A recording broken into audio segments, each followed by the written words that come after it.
अस्सलाम वालेकुम वरहमतुल्लाहि वबरकातुहू। दोस्तों, सऊदी अरब की आज की फटाफट ताज़ा और बड़ी खबरों में आपका स्वागत है। मैं हूं साकिब मिर्ज़ा और आप देख रहे हैं गल्फ लाइफ हिंदी।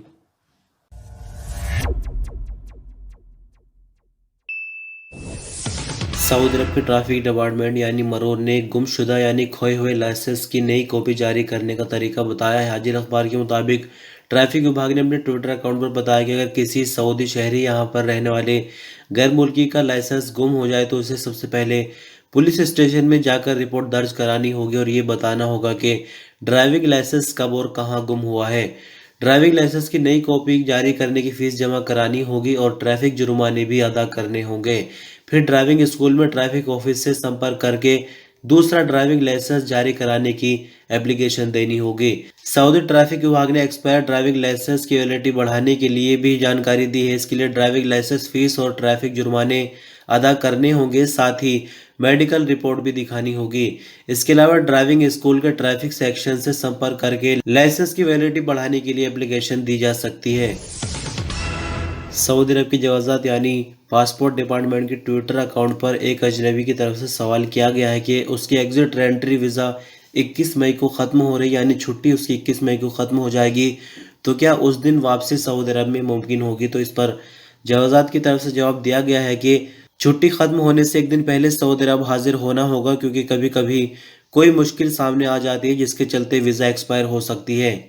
अब आपको थोड़ा सा ये समझा दें कि मुश्किल क्यों आ सकती है। दरअसल आप जो तारीख देखते हैं अपनी छुट्टी की, वो इंग्लिश कैलेंडर के मुताबिक होती है, लेकिन सऊदी अरब का जो सिस्टम फिलहाल भी चल रहा है वो उम्मुल कुरा कैलेंडर यानी हिजरी कैलेंडर के हिसाब से चल रहा है। तो उसी के चलते अगर आप एक दिन पहले सऊदी अरब पहुंच जाते हैं तो किसी तरह की कोई मुश्किल नहीं होगी, लेकिन अगर आप सेम उसी दिन सऊदी अरब पहुंचते हैं जिस दिन आपकी वीज़ा एक्सपायर हो रही हो और कुछ ही घंटों का फ़र्क हो, तो कई बार देखने में ये भी हो जाता है कि सिस्टम में भी कभी कभी कोई प्रॉब्लम हो जाती है, और जैसे कि इंग्लिश और अरबी डेट में भी कुछ फर्क हो जाता है, क्योंकि जिस कंट्री से आप ट्रेवल करके सऊदी अरब पहुंच रहे हो वहां के और उस देश के टाइम में भी कुछ फर्क जरूर होता है। तो इसलिए जवाजात की तरफ से एहतियात में कहा गया है कि एक दिन पहले अगर सऊदी अरब पहुंच जाए तो बहुत ज्यादा बेहतर होगा।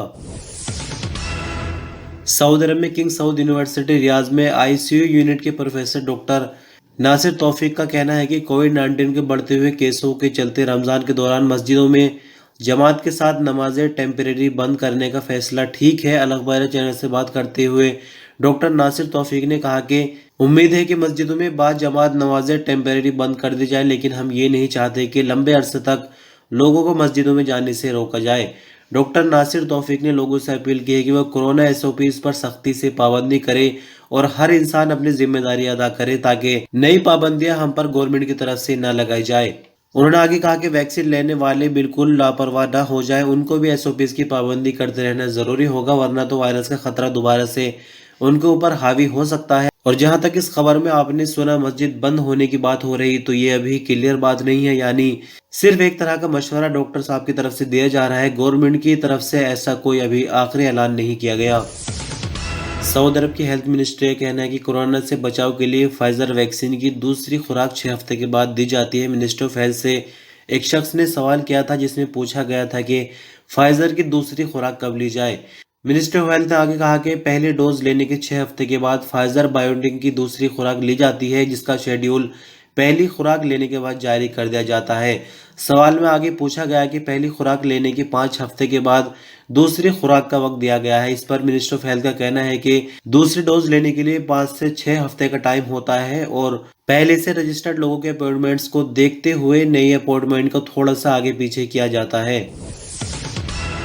सऊदी अरब की मिनिस्ट्री ऑफ इस्लामिक अफेयर का कहना है कि सऊदी अरब के 3 और शहरों में 8 मस्जिदों में कोरोना के नए मरीज रिकॉर्ड पर आने पर मस्जिदों को टेम्परेरी बंद किया गया है। सबक न्यूज के मुताबिक बीते 48 दिनों में सऊदी अरब के कई शहरों में 381 मस्जिदों को बंद किया गया है, जबकि साफ सफाई और सैनिटाइजिंग करके 364 मस्जिदें दोबारा खोल दी गई है।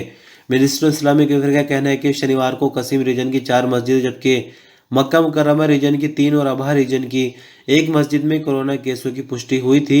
आपकी जानकारी के लिए बता दें कि जिन मस्जिदों को टेम्परेरी बंद किया जाता है उनमें साफ सफाई और सैनिटाइजिंग करके जब ये संतुष्टि कर ली जाती है कि मस्जिद अब दूसरे नमाजियों के लिए सुरक्षित है, तब उनको खोला जाता है।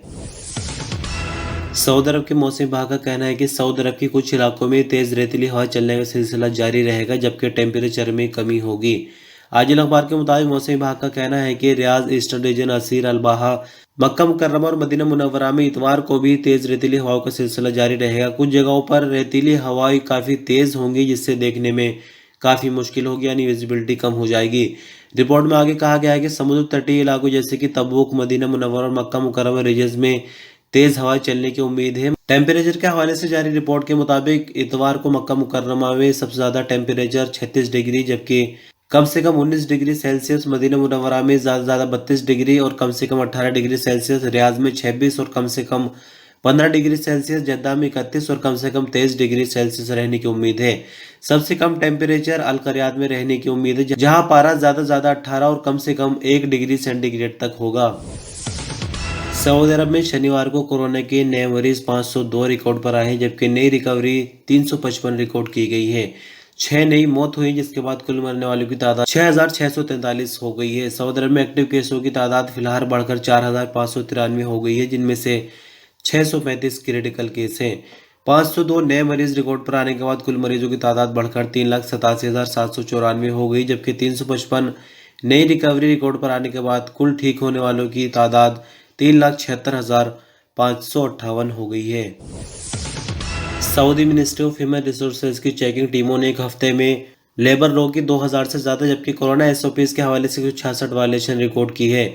सऊदी प्रेस एजेंसी के मुताबिक मिनिस्ट्री ऑफ ह्यूमन रिसोर्सेज ने सऊदी भर के अलग अलग इलाकों में मार्केटों और मॉल्स वगैरह के 21,614 दौरे किए, जिनमें लेबर लॉ और कोरोना एसओपीज के वायलेशन का नोटिस लिया गया।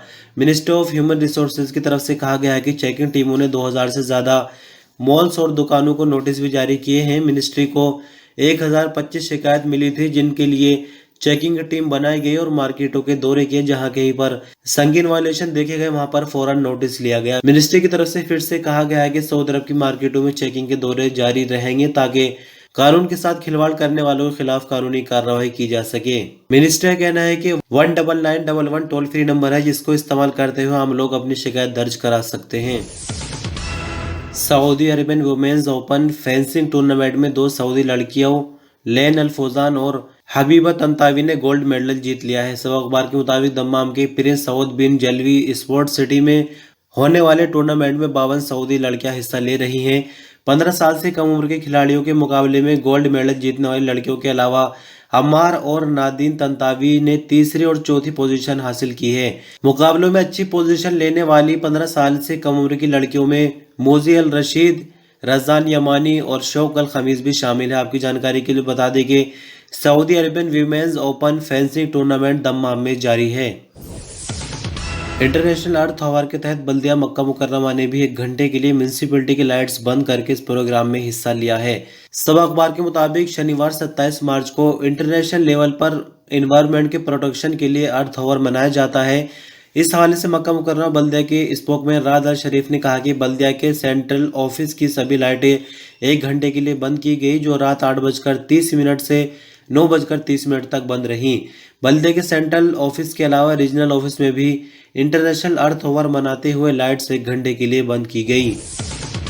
जद्दा के शारा फिलिस्तीन पर एक पेट्रोल पंप में एक गाड़ी के टकराने से आग लग गई। अखबार 24 के मुताबिक पेट्रोल पंप पर मौजूद सीसीटीवी कैमरों की मदद से मालूम हुआ कि एक गाड़ी बेकाबू होकर पेट्रोल पंप से टकराई, जिसके बाद फौरन ही आग भड़क उठी। पेट्रोल पंप के स्टाफ और वहां पर मौजूद लोगों ने आग पर काबू पा लिया। मौके पर मौजूद लोगों के मुताबिक गाड़ी एक औरत चला रही थी, जिससे यह हादसा हुआ है। तो पेट्रोल पंप पर जो हादसा हुआ है उसके लिए एक वीडियो भी जारी की गई है। वीडियो आप देखकर अंदाजा थोड़ा सा लगा सकते हैं किस तरह से हादसा हुआ है। बहरहाल खबरों का सिलसिला बस यहीं तक। आप वीडियो पर अंत तक बने रहे। शुक्रिया। अल्लाह हाफिज।